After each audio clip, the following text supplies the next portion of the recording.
Asal kalian tahu, Domestic Nakanojo ini series yang paling gak masuk akal yang pernah ada di jagat raya ini.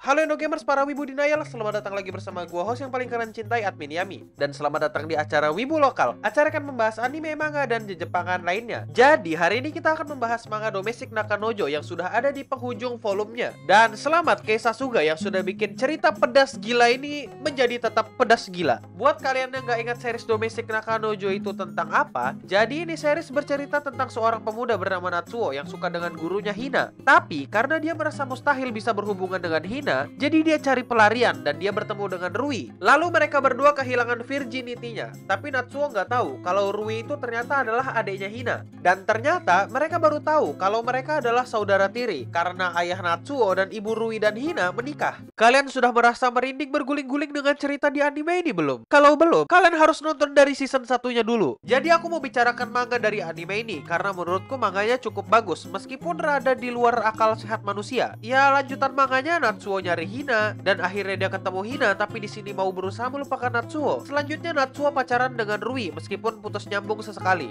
Terus Natsuo kuliah, habis itu dia ketemu dengan teman baru, ketemu karakter cewek baru yang suka dengan dia di klub drama. Terus dia ketemu dengan cewek yang ngobat. Nah, terus akhirnya dia ngehamilin Rui. Terus bikin persiapan pernikahan dengan Rui. Habis itu ada orang sialan ini nih yang ada di chapter lalu. Dia masih ada, dia mau hancurin Natsuo karena Hina nolak dia. Terus Hina kecelakaan dan koma selama 5 tahun. Anak Rui pun lahir berumur 5 tahun dan akhirnya Natsuo dan Rui menikah. Salah.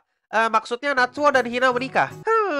Oke. Rui, kenapa? Kau hamil anak Natsuo tapi kau gak mau nikah sama Natsuo. Ini ending agak parah sih menurutku. Ya parah banget lah. Jelas-jelas udah satu langkah lagi Rui menuju kemenangan, tapi dia mundur. Dia nge-throw anjir. Ibaratnya dia, timku udah satu langkah lagi menuju kemenangan, tapi tim kami mainnya ngawur. Mainnya saling tim kill atau lempar bom satu sama lain, jadinya kalah. Dan ini yang terjadi dengan Rui. Ya maksudku gini loh, udah menang, tinggal nikah doang. Padahal kenapa gak jadi? Ya agak lucu sih Rui kalah sama player AFK. AFK-nya 5 tahun pula. Menurutku ini manga endingnya kentang banget. Tapi ya tetap jibrik seperti biasa. Ya gimana ya, mau marah-marah pun bingung karena dari awal manganya udah sebegitu jibriknya. Apa yang bisa kuharapkan dari manga yang pembukaan ceritanya kayak mie instan dikasih 8 biji cabe sama dicampur lava dari gunung berapi? Iya, endingnya sama-sama pedes tapi gak sesuai ekspektasi aja. Dan kelihatan kayak dipaksakan gitu. Entah dipaksakan sesuai popularity chart atau gimana aku juga gak tahu.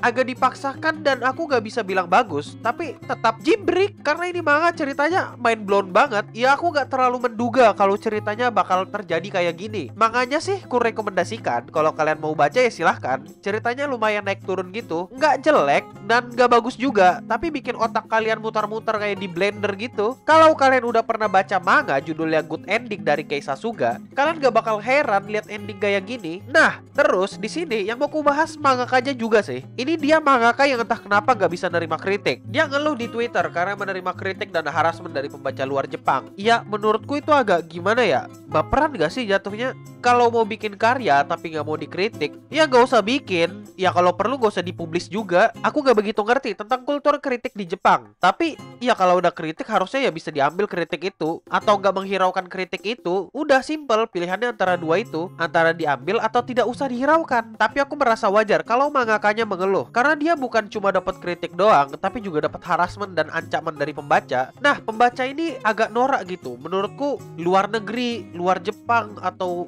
daerah barat sana, aku gak peduli, mereka sama-sama norak karena mereka mengancam mangaka hanya karena dia bikin endingnya jelek. Ya maksudku buat apa diancam? Kan udah terlanjur selesai manganya. Kau berharap apa? Alternatif ending kayak Bokuben? Ya gak mungkin juga. Ya kalau sekedar ngata-ngatain atau kritik sih menurutku gak masalah, selama gak mengancam yang aneh-aneh atau sampai bikin kerugian yang bertambah besar kepada mangaka. Ya udah, mungkin itu aja dulu. Terima kasih udah nontonin video Wibu Lokal. Jangan lupa subscribe Clean Sound Studio dan klik tombol loncengnya. Kenapa? Biar kalian gak nanya-nanya kapan upload video baru. Kalau udah subscribe dan klik lonceng, nanti keluar tuh notifnya di HP kalian kalau kami ada upload video baru. Aku mau ucapin terima kasih buat para donatur setia kami. Terima kasih kepada Aku Yahudi, Melt Penguin, Levi Eden, dan Dewa Yo Gamers. Mereka adalah orang-orang yang udah sawerin duitnya buat aku saat aku live stream. Makanya subscribe juga dan klik tombol loncengnya Cleanson Live biar kalau kami live stream keluar notifnya di HP kalian. Jadi kalian gak nanya-nanya lagi, "Bang, kapan live stream lagi?" Kalian juga bisa follow IG ku di @admin_yami kalau mau dapat info lebih cepat.